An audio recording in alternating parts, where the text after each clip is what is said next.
দ্বিতীয়বার অন্বেষা মারণ প্রতিবাদ হচ্ছে। করে বলল, দেখো বাবাকে তুমি এমন কথা বলো না। দ্বিতীয় পর্ব বাবাই তোমার শেষ, জীবনের তৃতীয় পর্ব মারানো স্থপতিকা। হচ্ছে, সরি। তিনি হতে আজকের তুমি বিরাট তৃতীয় পর্ব অনারেবল মারানো হচ্ছে। পার্সন, অফিসের বস। এসবই বাবারই অবদান। অফিসের বস? হ্যাঁ বস, ঠিক বলেছ।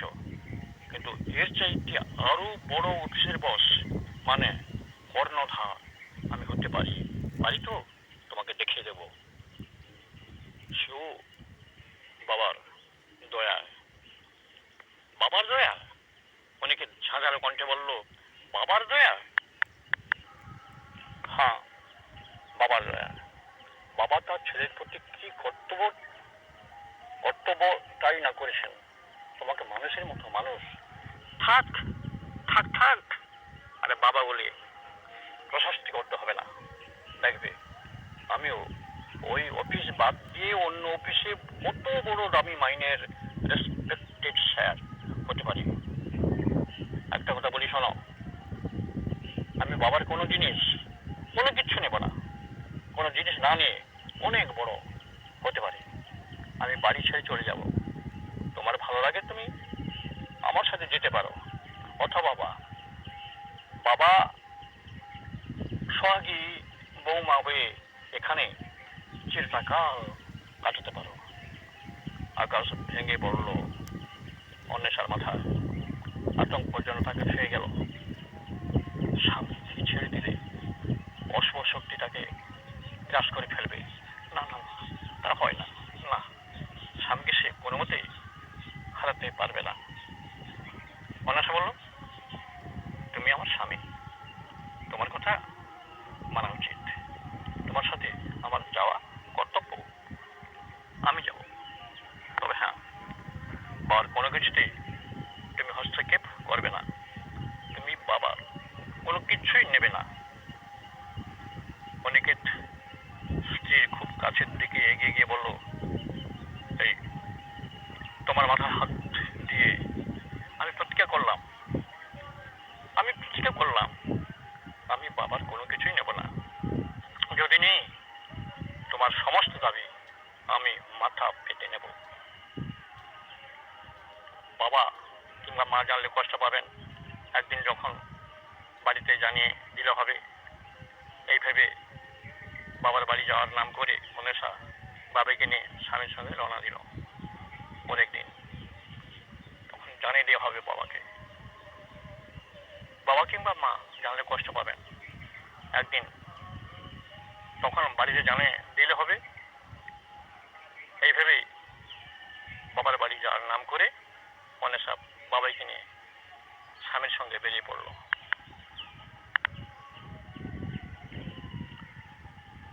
অন্বেষা সহ বাবাইকে নিয়ে অনেকে বেরিয়ে পড়ল।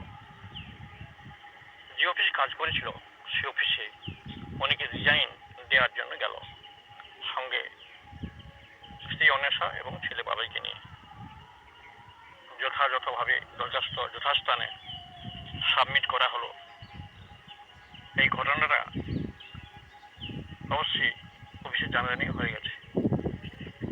তারা ওদের দেখেও কিছু বলল না, শুধু ফিসফিসিয়ে কথা বলতে লাগলো। দরখাস্ত জমা দিয়ে অনেকে ফিরে আসতে যাচ্ছিল এমন সময় যিনি দরখাস্ত নেন তিনি সাহস করে বলল, স্যার আসুন, আপনার দরখাস্তে একটু অসঙ্গতি থেকে গেছে। অসঙ্গতি থেকে গেছে? আমার বসের? এ কি আজব কথা, অবিশ্বাস্য। ব্যাপারটা অন্বেষার কাছেও অবিশ্বাস্য মনে হলো।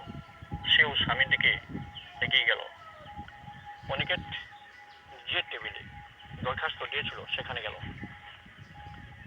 রিসিপ্ট্যান্ট বলল, স্যার আপনার নামে এবং পদবিতে আরো দুজন এই অফিসে কাজ করেন। আপনি দয়া করে আপনার নামের স্বাক্ষরের নিচে আপনার বাবার নামটা স্বাক্ষর। ও তাই তো। অনিকেত তৎক্ষণাৎ পেনটি নিয়ে কাগজে সই করতে উদ্যত হলো। অন্বেষা তৎক্ষণাৎ স্বামীর হাতটা চেপে জিজ্ঞাসু চোখে সামনের দিকে তাকিয়ে রইল। অনিকেত শিউরে উঠল। সে বুঝল সে অফিসের বস, কোটি কোটি টাকা, গাড়ি, বাড়ি, খ্যাতি, তার তো কোনোটাই অভাব নেই। এত সত্ত্বেও তাকে সেই নামটি সই করতে হচ্ছে, সেই নামটি, যে নামটির জন্য তার দরখাস্তটি বাতিল হয়ে গেল। বাবা, শুধু বাবার নামটা এত বেশি ঐশ্বর্য যেন ওই নামটুকুর কাছে ম্রিয়মান হয়ে গেছে। অনিকেত এর মনের চেতনে কে যেন বলল, অনিকেত, কোটি কোটি টাকার ব্যাংক ব্যালেন্স, পৃথিবীর সবকিছুই ওই নামটির কাছে হেরে গেছে। একটা চিরদিনের অবিচ্ছেদ্য শাশ্বত। অনিকেত স্ত্রীর দিকে তাকে মৃদু হাসলো। যে স্ত্রীকে সে আগে দু কথা শুনিয়েছিল তাকেই মনে হলো যেন এক দেবী।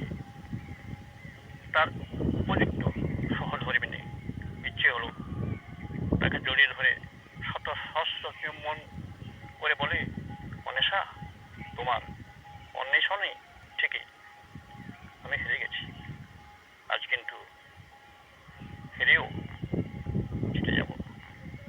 অনিকেত দরখাস্তটা নিয়ে আস্তে আস্তে ছিঁড়ে ফেলল। স্ত্রী এবং ছেলের হাত ধরে বলল, চলো বাড়ি ফিরে যাই।